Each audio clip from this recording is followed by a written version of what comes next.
Praise lord, హల్లెలూయా. మిమ్మల్ని చూడటం చాలా సంతోషం ఉంది. బట్ ఒక 3 నిమిషాలు మాత్రమే సమయం ఇచ్చారంటే ఆ ఇచ్చినటువంటి సమయానికి లోబడాలి కనుక దానివల్ల మనం ఏం నేర్చుకోలేము. బట్ మన సందీప్ చాలా యాక్టివ్గా ఉన్నాడు. కానీ ఇక్కడ ఎంత వాక్యం చెప్పినా కూడా ఒకటి మాత్రం వాస్తవం, సందీప్కి మాత్రం ఏం అర్థం కాదు. కానీ ఇక్కడికి వచ్చిన మీ అందరికి కూడా దేవుని యొక్క వాక్యం ఈ సందీప్ బర్త్డే మూలంగా మనం ఏం నేర్చుకుంటాం అనేది మనం నేర్చుకొని ఒట్టి చేతులతో కాకుండా వాక్యాన్ని చేతబట్టుకొని మనం ముందుకెళ్దాం. ప్రైజ్ లార్డ్, హల్లెలూయా. సందీప్ అంటే బర్నింగ్ లైట్, లేకపోతే బర్నింగ్ ల్యాంప్, లేదా బ్యూటిఫుల్ ల్యాంప్ అని అర్థం ఇస్తుంది. అంటే ఒక అందంగా వెలిగేటువంటి వాడు, లేకపోతే బర్నింగ్ లైట్ అంటే మండుతూ వెలిగించేవాడు. దేవునికి స్తోత్రం, హల్లెలూయా. చూడండి, ప్రతి నేమ్కి ఒక అర్థం ఉంటున్నది, ఏదో అనాలోచితంగా పెట్టేది కాదు. బైబిల్లో కూడా చాలా పేర్లు ఉన్నాయి, ప్రతి పేరుకి ఏమన్నది అర్థం ఉన్నది. ఇక్కడ కూర్చొని మీ అందరికి కూడా నేమ్స్ ఉన్నాయి. మీరు అనుకుంటారు ఏదో మా జేజమ్మ పెట్టింది, మా అవ్వ పెట్టింది, మా అమ్మ పెట్టింది అని అనుకుంటున్నారు. ఎవరు పెట్టినా కూడా ఆ పేరుకి ఏమన్నది అర్థం ఉన్నది. ఆ అర్థము ప్రకారంగా ఆ యొక్క దాని ప్రకారంగా మరి జీవితం అనేది జీవించాలి. కనుక ఒక 3 మాటలే, 3 నిమిషాలు కాబట్టి 3 మాటలు. అదేమిటంటే 3 అనుభవాలు. ఒకటి తల్లి ఒడి అనుభవం, చాలా ప్రాముఖ్యమైనది. ఏమది? తల్లి ఒడి అనుభవం. అది ఎక్కడ యూనివర్సిటీలో దొరికేది కాదు. ఒక బిడ్డ తల్లి ఒడిలో 5 సంవత్సరాలు మినిమం ఉండాలి. ఇప్పుడు 3వ సంవత్సరం కాగానే గుడ్ షెపర్డ్ స్కూల్ వేయాలని, విద్యా వికాసులు వేయాలని ప్రయత్నాలు చేస్తా ఉన్నారు. కార్పొరేట్ స్కూల్స్ లో వేయాలని.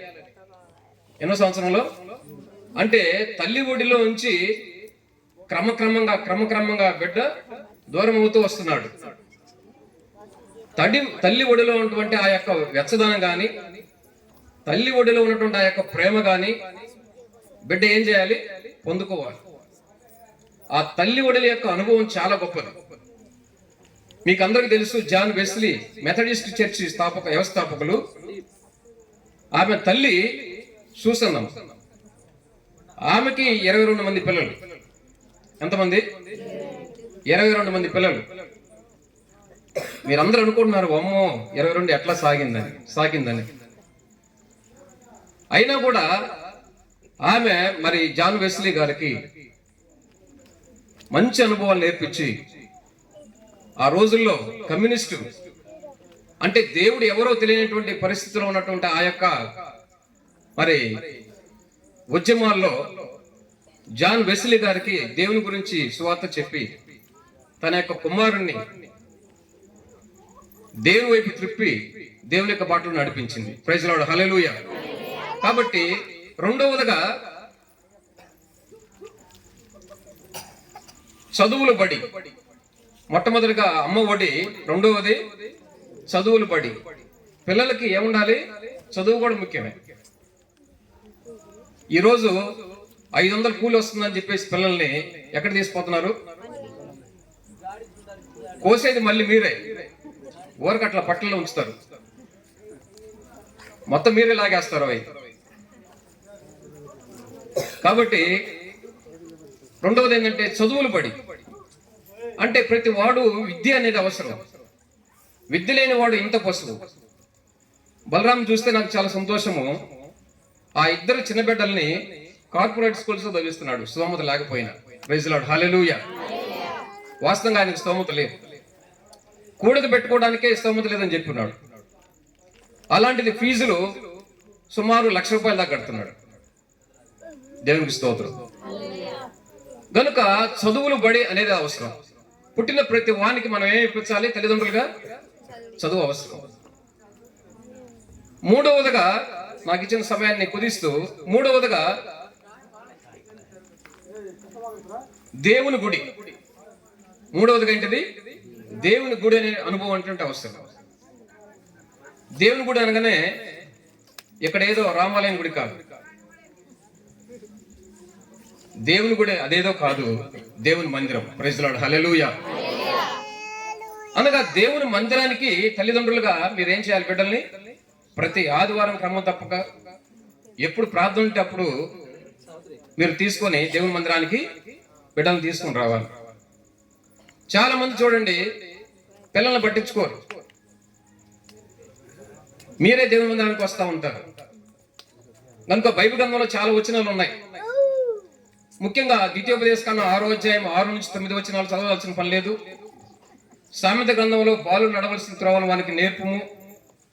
అలాగనే ఎఫెసీయులకు రాసిన పత్రికలు 6వ అధ్యాయంలో రాయబడి ఉన్నది. యెషయా గ్రంథం 8వ అధ్యాయము 18వ వచనం రాయబడి ఉన్నది. బైబిల్ గ్రంథంలో బిడ్డలను గూర్చి కీర్తన గ్రంథంలో చాలా స్పష్టంగా చదువుతూ ఉంటారు. దైవ సేవకులు అనేక రకాలుగా బిడ్డలను బోధిస్తూ ఉంటారు. కానీ ఏదేమైనా పిల్లలకు 3 రకాల అనుభవాలు మనం నేర్పించాలి.